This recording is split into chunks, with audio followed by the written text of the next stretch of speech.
Hello and welcome. I'm Sushmita Ramakrishnan. We have with us Dr. P. Gughanandam. He is a senior epidemiologist and a member of the Tamil Nadu State Task Force against COVID-19. He's a veteran in the field of epidemiology, and he has worked during the cholera epidemic, the H1 epidemic, and has contributed repeatedly to the public health system in Tamil Nadu. Good day, sir. Good afternoon, Ma. Sushmita. Nice to hear from you. The reason I wanted to have this conversation with you today is there's a lot of questions in people's mind, and people are trying to figure out why certain things are happening. Why are we following certain protocols? Would the virus come to us if we do X, Y, Z actions? And I often feel like panic is the reason behind a lot of unprecedented actions that people involved in. So I collected a bunch of frequently asked questions from our readers and public, and I thought I'll post them to you as you're at the right position to answer these questions. So let me start with the first question. What is the reason behind the implementation of the 4-day lockdown, and what was the evidence it was based on, the sudden 4-day lockdown that we have now? The 4-day lockdown is only to intensify our disease control measure among the public, especially these lockdown places. Intensive lockdown places have got more of red zones, and the disease should not spread from people in the community. The community spread has to be controlled, and in few places, primary infection was also identified in these areas. So, when there is an intensive lockdown, we are actually we are ensuring that there is 100% prevention of infection spread from the infected or the red zone areas to the uninfected population or the communities. That's why the intensive lockdown is ensured for the next 4 days. Nothing else is there. But this is the reason for people to panic. No need for panicking, because every time people are frightened about it, it is only the measure that we are trying to take for controlling the infection spread among the larger population. Actually, there is no need for panicking about the disease itself, because fortunately in our country, the infection positivity is more with the middle and the younger age group, not among the elders. Because if you see across the world, most of the deaths are only among the people above 60 years. The 60 years are not infected. Even if 100 people are going to be infected with coronavirus, only less than 5 people will go for disease. Other people will remain to be infected, but they will not go for disease. Yeah. But the potential danger is these infected asymptomatics are likely to infect other people, especially elders in the family or elders in the community. So this 4-day lockdown, intensive lockdown, will definitely help the common public from getting this infection, and people need not be panicky about it. All right. Thank you, doctor. So the second question is, we hear a lot about how to prevent COVID-19, but let's say somebody suspects that they have it. Now, how do they go about it? How do they self-quarantine? And then how do they approach the government about it? Actually, there is one information which is actually missing. We have to inform public. When the entire world is facing the pandemicity of the epidemic, and when it is affecting larger population, at one point of time, the testing itself becomes a misnomer. There is no need for testing, because WHO usually says there is a criteria when the testing is very costly or practically impossible. There are some criteria that we have to say: high fever, dry cough, and then breathlessness. This could be the cause. And another one is influenza like fever. These two things are there for people to go and approach the hospital for testing and for the care. And you suppose somebody has got fever, throat infection and cough and breathlessness. They are the ideal people that they can go and search for tests and then hospital admissions. And moreover, the people who are suffering from chronic ailments, even among the younger group, some people. It is less than 0.5%. People who are suffering from diabetes or hypertension or heart disease, transplant, people on antiviral drugs for HIV, people who are on their treatment for tuberculosis, asthma, and any chronic infections or cancer illnesses, chemotherapy. All these people, they have to really be careful and alert that they don't contract the infection. Even the family members in a particular house should keep them isolated in the house itself.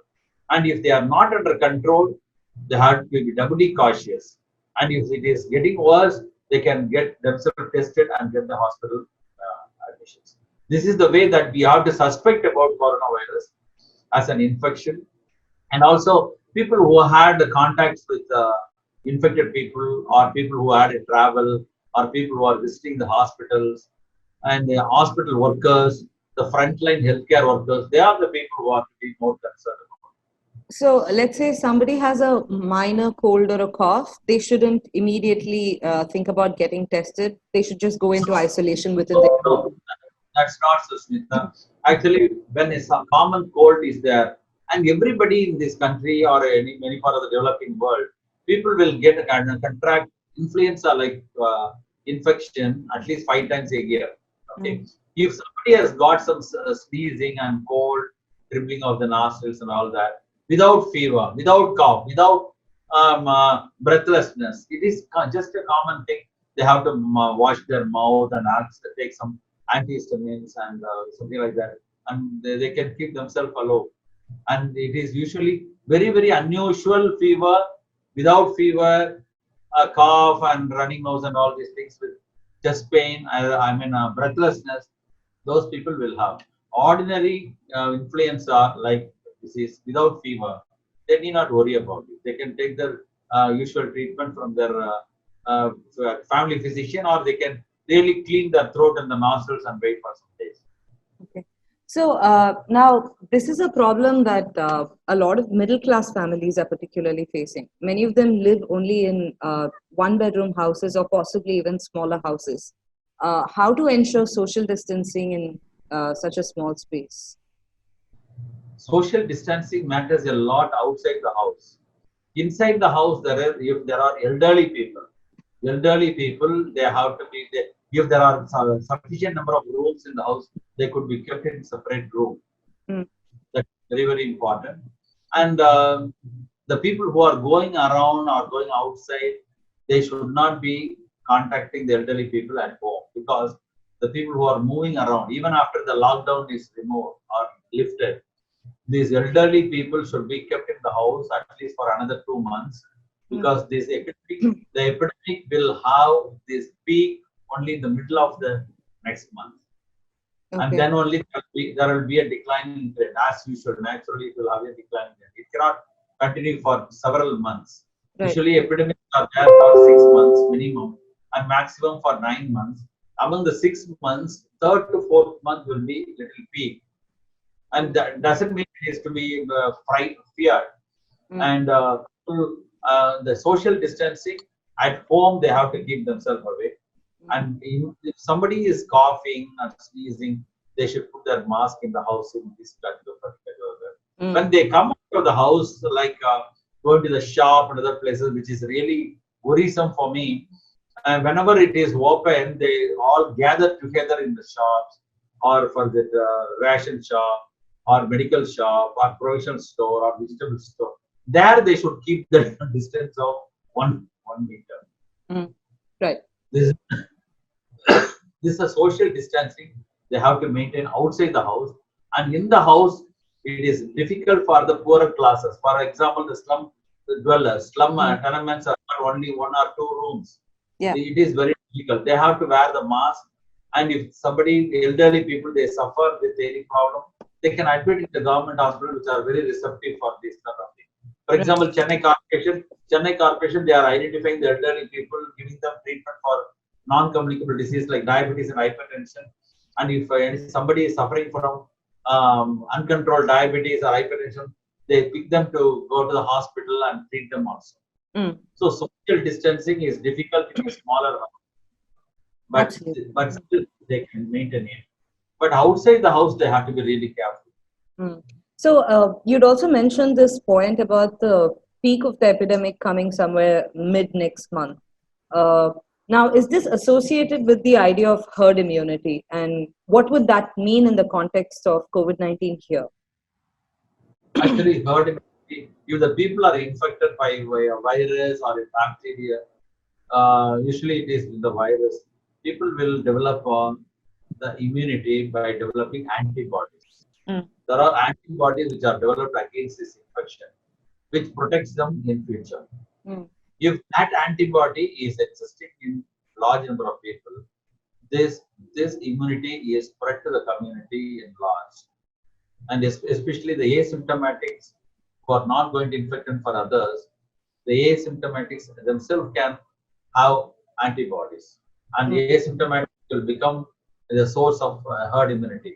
And mm, people who are infected, they will have developed herd immunity. For example, in smallpox, we did a lot of vaccination. Polio, we did vaccination. We mm, had did vaccination for H1N1 swine flu. All mm, these things are creating an antibody among the people who are uh, who are infected or had the vaccination, and the same antibodies are developed throughout the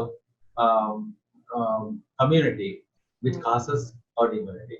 But there is a small question in this particular thing, because it's a novel virus which is found in China or Europe or USA. When it is traveling from one place to other, or changes its geographical pattern also, the virus changes its behavior. mm, It changes its shape and everything. mm, For mm, example, they say in animals the virus has got no spikes. mm. We can see the virus with the spikes all around. Yeah. The spikes are not found in the bats and other things, Mm, but it is found in these pangolins, mm, the eaters. And when it is come to the humans, it becomes still more what is that? Virulent. virulent. Mm, And sometimes the virulent may go off. mm, I really strongly suspect the virus which is available, which is present in India, has not have the virulence of infection. It infects a lot of people, but it has got no virulence to cause so much of mortality and severe morbidity. That's why people are becoming positive. That's why I told the government meeting also, we need not bother about increasing number of positivity. mm. We are only bothered about stopping the deaths. Right. The Mm, positive will also may yield for herd immunity. But mm. only thing is, positive people should not silently infect the elderly people or the vulnerables who are suffering from comorbid conditions. That is the dangerous thing. Absolutely. So, I mean, speaking of the death related to coronavirus, once a person dies, how long does the virus stay in the body? Like, I'm asking this question obviously in the context of the burial confusion around Dr. Simon Hercules' death as well. There's a sense of confusion and panic among people. They're scared that, even the dead person can actually transmit the disease. Is there any truth to it, doctor? Actually, the natural answer, natural phenomena of thinking is, if somebody is frightened, Mm, somebody practicing stigma and discrimination, mm, it means that somebody has got no clarity about the facts, clarity about the incidents, clarity about particular thing. mm, Here, the stigma and discrimination which is found among our people is lack of understanding about the virus. mm, Maybe I was also telling this particular corporation health officials, you should go and really give proper health education to the people to understand about the infection. Actually, in a dead body, the virus finds its dead end there. mm. Virus cannot live in a dead body for long. Right. But for a short period of time, the effluents, maybe the secretions from mouth or the nostrils, may have infection. That's why after the death, Mm, it's mandatory that it should be closed with a thick plastic bag with a zip, which is filled with hypochlorite powders. I mm, mean chlorine powder, bleaching powder. It mm, should be filled with 5% bleaching powder, 5% bleaching powder, and then mm, the second layer, a bag is again put with fully stuffed 5% bleaching powder, then it is closed. So the solution, the liquids are not coming out. When I was a director of communicable disease hospital, when the patient dies of cholera or any of the infectious diseases, previously we don't hand over the body to the families. And subsequently, when I was the health officer, to understand the feelings of the family, we did this bag system, closed it, covered it, so that anybody touches, they don't get infected. And we usually send our sanitary inspector along with the body so that the families can conduct some rituals without washing, without touching the body. And then it is taken to the crematorium or a burial ground and it is being disposed. So there is no need for panic. This is the virus which is the weakest virus, but spreads fast. And you should understand that it is going to be buried in a 8 feet, 6 to 8 feet depth, and in the cover of bleaching powder. And again, when I was a health officer, Chennai City, we made almost all the crematorium with gasifiers and electric crematorium. There is no touch method. We don't need to touch the body at all. It has to be placed on the altar and then pushed it. Everything is burnt just like that. So people don't need to be frightened about it. This is a mass behavior. The mass behavior will be controlled if people who are highly well informed talk to them, correct them, understand them. They are our own people. They are people who have really suffered for us. If that is made to understand, they can understand that. You know, the slum population always takes care of the road traffic accident. If somebody is lying down, it's the first the slum people will go and give them water, save them, send them out. But their behavior as a mass behavior, some miscreants would have given the wrong information, and this resulted in Simon's issue. Yeah. So people needn't be frightened. If the stigma and discrimination is there, they should be really taught to understand things in a scientific way. That's right. That's so right. Fear and stigma and this sort of practice is lack of understanding about the disease. The next common question that's there is this disease transferred from pets and animals to human beings? Has there been any such case in India? Should people be afraid of this? You know, Sushmita, the British government had monitoring centers in the forest. We had laboratories near Mumbai, African laboratory, near Osu, Kashmir forest disease and all that. For that, they had a center which is now converted as Osur Vector Control Center. We had center in Assam, we had center in Chota Nagpur. All these centers were actually closed after the independence because many of the diseases actually spread from the animals to the humans when the ecology is affected and when there is a disturbance. For example, you have plague. Plague in Surat in 96, 95, 96, 97, 96 is only because of the wild rats which mix with the domestic rats, and that caused the infection spreading to the like that. There is a spread of infection from the animal. There are epidemics happening within the forest. Suddenly, there will be many deaths of animals, many deaths of these rats, and some animals also die. These have to be monitored, and that's why in this coronavirus also they say it is from the bats to Pancola, and then come to the humans. And if you see the entire cycle of the H1N1, it is found in the bird, it was found in the pig, it was found in the humans, it was found in the animals. All these things are circulating, and when it jumps from one to other, the mutation changes, the behavior changes, the virulence is reduced or increased. The chances are quite high. And now the past 1 week we are reading in America, these tigers in the zoos are infected. Yeah, looks. Not so that we are on the earth. All human beings and animals are almost related. They live in the forest, we live in the habitat.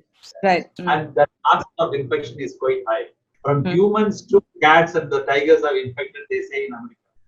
But So from pets to human beings, is there a possibility? Like, let's say a street dog or a street cat gets infected. Could it bring the infection back to a family?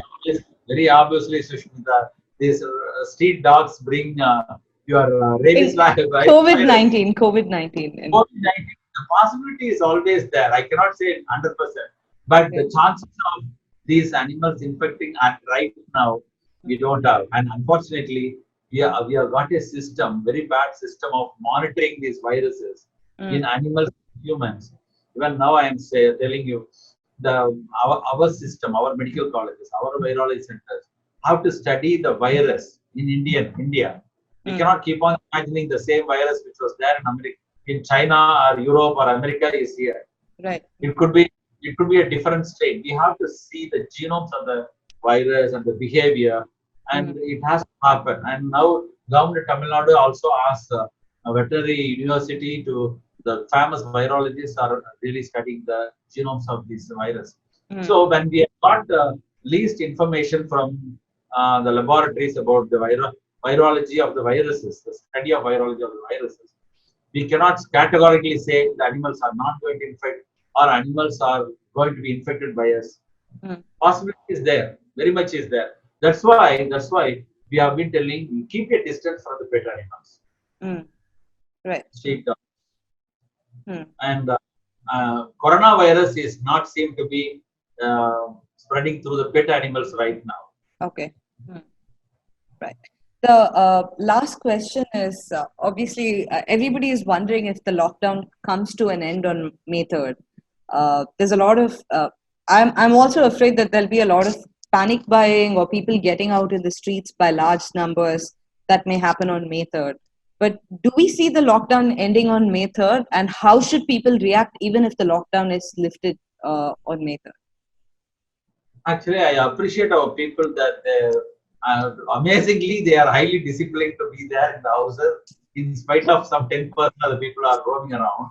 True. But our people also like this sort of liberalization because I True. really fear after that these people should not plunge into the roads and the public resort places in heavy so Mm, that it infect.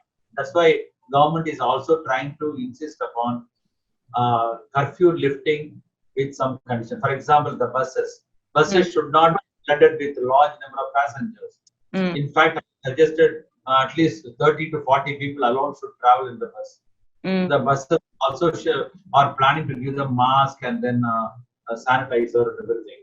mm, And we have to control that. People should be rule abiders also. They should follow the rules. mm, And after third, the government is also consciously planning some of these measures to be unrobed with proper conditions. For example, malls and theaters needn't be open that early, and right. air conditioned we can avoid, Mm, and then the IT people can work from the houses, and the industries can have more shifts that less number of people can go to the industries. The right. schools and other places they can start that habit of really doing this online classes.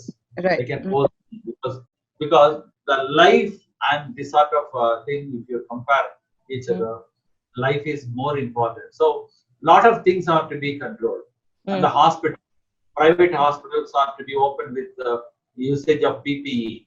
mm, So after third, it is better to open because two-thirds of the people are middle income group and the lower middle income group. right. They Yeah. suffer daily wages, Mm, they suffer food, and my anguish is the number of deaths are due to corona is very less in India compared to other countries, but it correct. should not become high because of the lack of employment and food. Correct. Hunger is the worst disease. Hunger. In spite of all the measures that the government is taking throughout the country and especially in Tamil Nadu, Mm, people are suffering from hunger. absolutely, sir. Yeah. That and daily wage people and especially the migrant people are very very pathetic. They don't Mm, find shelter. How many places the government can give? We have at least about 4 lakh people, migrants from Northeast India, and mm, they are suffering. So they need to have. So we have to modify the system in such a way there are no overcrowding at one spot. mm, Maybe absolutely. the Yeah. safety should be important, and Mm, they should get food. They should get their wages. mm, Otherwise, we will lose the people who are potentially labor people who are constructing this country, mm, developing this. So it has to be open. but conditions are to be maintained for controlling or preventing the disease spread from the red zone to the green or yellow zones. All right. Uh, okay. All right. All right. Thank you so much, Doctor. So that's all the questions I have for you today. Thank you for joining us. And we're very grateful for all the work that you're doing with the government in order to keep the rest of us safe. So have a wonderful day, Doctor. Yeah, my message is only this: keep yourself safe and take care of your elders in the families, Mm. and follow the guidelines of the government, which is very keen. National government as well as the state government are very keen about saving our people. I think we have to simply follow them. All right. Hope everybody is all right. Thank you so much, Doctor. Hope we are all willing participants in this as well.